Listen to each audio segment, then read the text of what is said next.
नमस्कार, जकस रेसिपीजमध्ये तुम्हा सर्वांचे पुन्हा एकदा स्वागत आहे।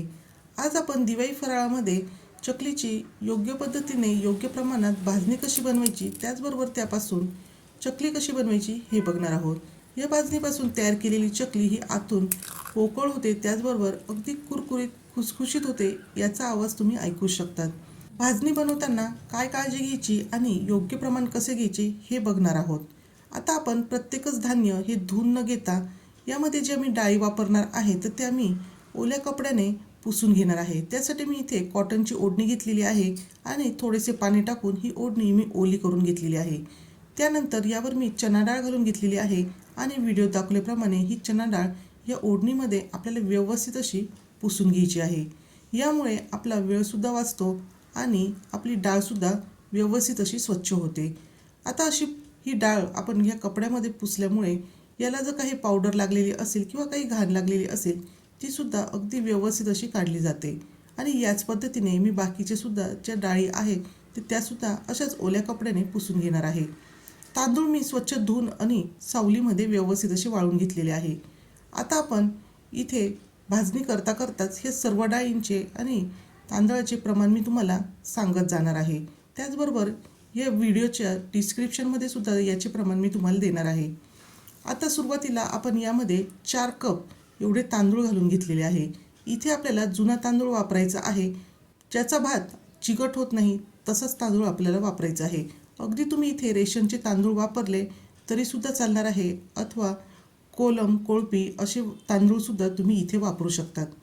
आता तांदूळ भाजताना आपल्याला गॅसची फ्लेम अगदी लो ठेवायची आहे आणि खमंग असे हे तांदूळ भाजायचे आहे। पण तांदूळ किंवा कोणत्याही डाळी भाजताना खूप जास्त प्रमाणात आपल्याला भाजायचे नाही। आता हे तांदूळ हलकेसे फुलेपर्यंतच आपण हे भाजून घेणार आहोत। अगदी 5 ते 6 मिनिटांमध्ये हे तांदूळ भाजले जातात।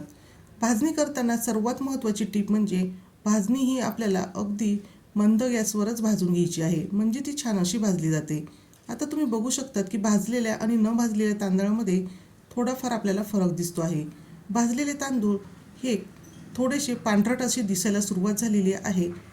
तर आता यामध्ये दुसरी महत्त्वाची टीप म्हणजे आपण भाजणी ही ताटात काढून घेतो आणि अशा वेळेस या भाजणीला घाम येतो आणि ही भाजणी ओलसर अशी होते, त्यामुळे सुद्धा आपली भाजणी ही चुकू शकते। त्यासाठी मी इथे एक चाळणी घेतलेली आहे आणि त्यावर हे भाजून घेतलेले तांदूळ मी काढून घेणार आहे आणि चाळणीवरच आपल्याला हे तांदूळ थंड होऊ द्यायचे आहे। तोपर्यंत आपण चणा डाळ ही भाजून घेणार आहोत। तर इथे मी 2 कप एवढी चणा डाळ इथे घेतलेली आहे, म्हणजेच तांदळाच्या निम्मी एवढी आपल्याला इथे चणा डाळ घ्यायची आहे। चणा डाळसुद्धा आपल्याला अगदी मंद गॅसवर छान अशी भाजून घ्यायची आहे। पण आपल्याला कोणत्याही पदार्थाचा रंग हा बदलू द्यायचा नाही। फक्त आता आपण ही ओल्या कपड्याने पुसलेली आहे, त्यामुळे यातला ओलसरपणा हा पूर्णपणे जायला पाहिजे आणि छान अशी ही डाळ कुरकुरीत व्हायला पाहिजे। तोपर्यंत मी चाळणीमधले हे जे तांदूळ आहे ते एका ताटामध्ये काढून घेतलेले आहे आणि ते छान असे पटकन थंडसुद्धा झालेले आहे। एकसारखे हलवत राहून आपल्याला ही चणा डाळसुद्धा छान अशी भाजून घ्यायची आहे। डाळीच्या प्रमाणानुसार आपल्याला ही डाळ भाजण्यासाठी थोडासा कमी अधिक वेळ हा लागू शकतो। आपल्याला हे जे सर्व पदार्थ आहेत हाताला चटका लागेल इथपर्यंतच भाजून घ्यायचे आहे। डाळसुद्धा छान भाजून झालेली आहे।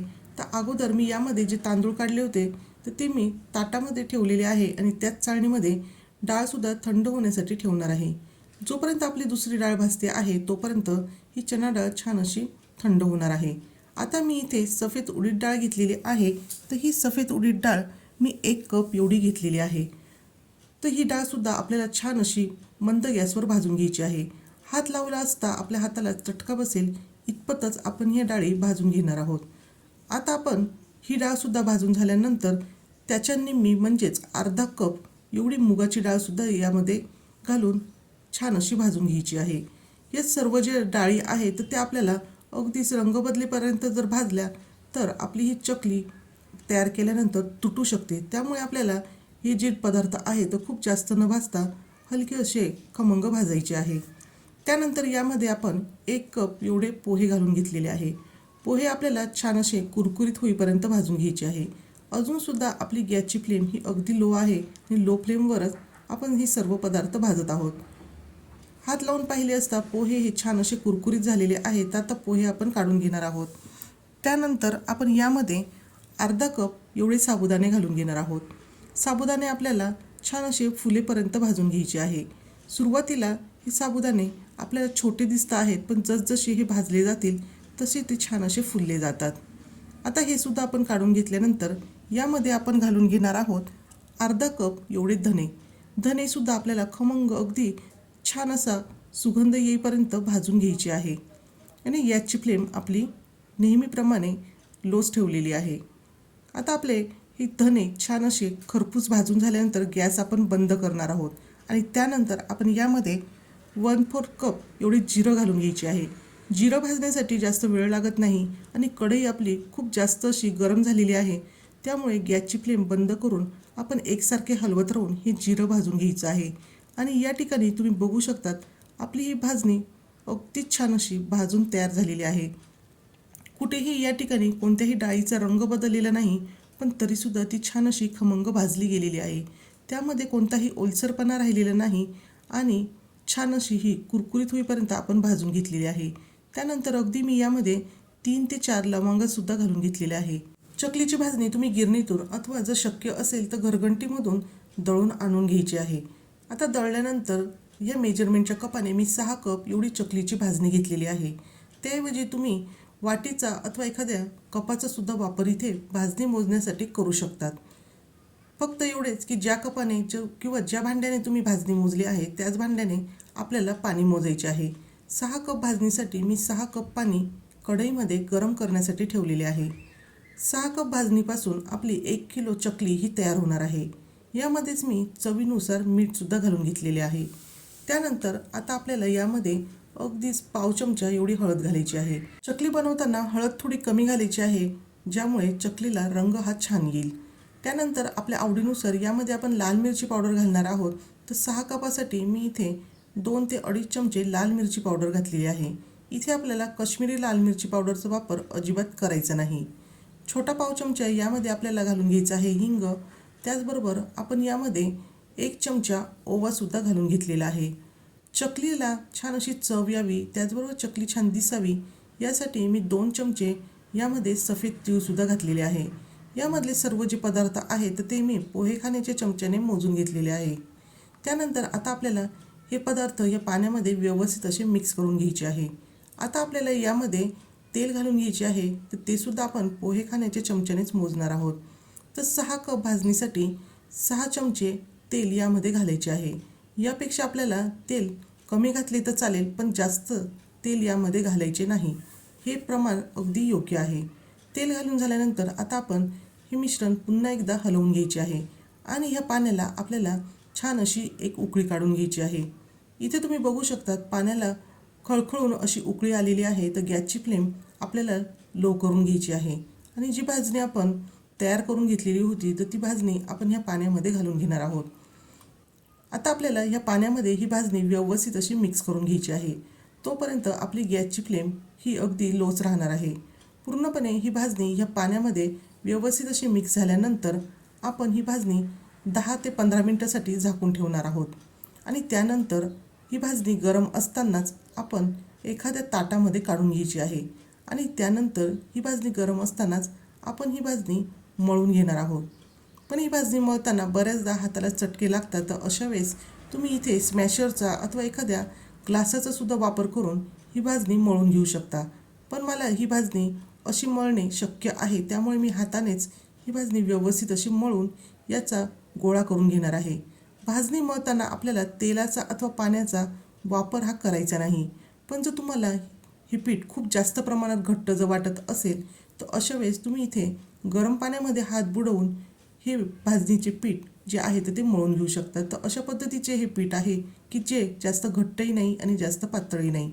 आता आपण हे पीठ 10 ते 15 मिनटं झाकून ठेवलेले होते. त्यानंतर आता आपण याच्या लगेच चकल्या करायला घेणार आहोत. चकल्या करायला घेण्यासाठी पिठाचा छोटासा गोळा घ्यायचा आहे आणि तो गोळासुद्धा आपण पुन्हा छान असा मऊसर होईपर्यंत व्यवस्थित मळून घेणार आहोत. अगदी एखादा मिनिटभर आपण हा गोळा मळायचा आहे. अजिबात आपल्याला या गोळ्याला तेल अथवा पाणी लावायची सुद्धा गरज नाही. आता आपण लांबट असं या गोळ्याचा रोल करून घेतलेला आहे आणि सोऱ्यामध्ये चकली करण्यासाठीची जी प्लेट आहे तर ती मी घालून घेतलेली आहे. त्यानंतर आतल्या बाजूने मी तेल घालून हे तेल हे सोऱ्याला आतल्या बाजूने व्यवस्थित लावून घेतलेले आहे. म्हणजे आतमध्ये चकलीचे पीठ हे चिकटणार नाही. आता हे चकलीचे पीठ आपल्याला व्यवस्थित दाबून या सोऱ्यामध्ये भरून घ्यायचे आहे आणि त्यानंतर आपण लगेचच याच्या चकल्या करायला घेणार आहोत. आता मी इथे भाजणीमध्ये जे पाण्याचे प्रमाण सांगितलेले आहे तर ते अगदी योग्य आहे. त्यामुळे मला वरतून यामध्ये अजिबात एक्स्ट्राचे पाणी घालून हे चकलीचे पीठ मळण्याची गरज लागली नाही. आणि तुम्ही या ठिकाणी बघू शकता पीठ आपले परफेक्ट असे मळलेले आहे. त्यामुळे आपण ही जी चकली तयार करत आहोत तर त्याला खूप छान असे काटे पडलेले आहे. त्याचबरोबर मी ही चकली उंचावरनं काढून घेत आहे तरीसुद्धा ती अजिबात तुटतसुद्धा नाही. ज्यावेळेस आपले हे चकलीचे पीठ प्रमाणापेक्षा जास्त घट्ट होते त्यावेळेस चकली ही पाडताना त्याचे तुकडे पडतात आणि जर हे पीठ खूप जास्त सैलसर झाले तर अशा वेळेस चकलीला काटे पडत नाही आणि अशी ही चकली तळल्यानंतर लगेचच काही वेळानंतर मऊसुद्धा पडते. त्यामुळे चकलीची भाजणी तयार करण्यापासून तर अगदी त्याची उकड काढून चकलीचे पीठ तयार करेपर्यंत मी तुम्हाला काही टिप्स सांगितलेले आहे त्या तुम्ही नक्कीच फॉलो करा. दुसऱ्या बाजूला मी तेल गरम करण्यासाठी ठेवलेले आहे आणि त्यामध्ये आपण थोडेसे पीठ घातले असतात ते लगेचच वरती येते म्हणजे समजावे की आपले हे तेल व्यवस्थित असे गरम झालेले आहे. आता आपल्याला गॅसची फ्लेम मीडियम टू लो ठेवायची आहे आणि त्यामध्ये चकल्या घालायच्या आहे. जर हाताने चकल्या टाकणे कठीण वाटत असेल तर अशा पद्धतीने झाऱ्यावर तुम्ही चकल्या घेऊन त्या तुम्ही तेलात सोडून घेऊ शकतात. त्यामुळे तुम्हाला चकली तेलात सोडताना अजिबात भीती वाटणार नाही.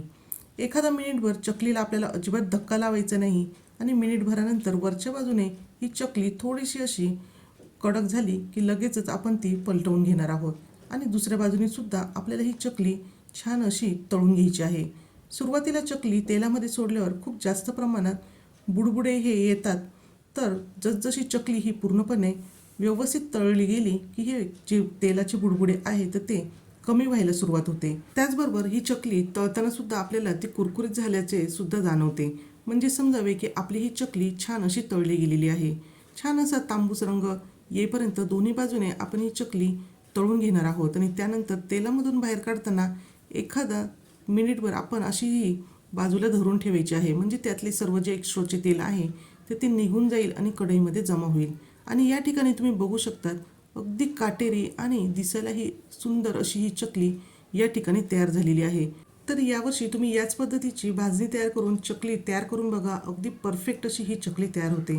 आता यातलीच एक चकली आपण तोडून बघणार आहोत. तर आतल्या बाजूने तुम्ही बघू शकता ही चकली खूप छान अशी पोकळ झालेली आहे आणि याचा आवाज तुम्ही ऐकू शकतात.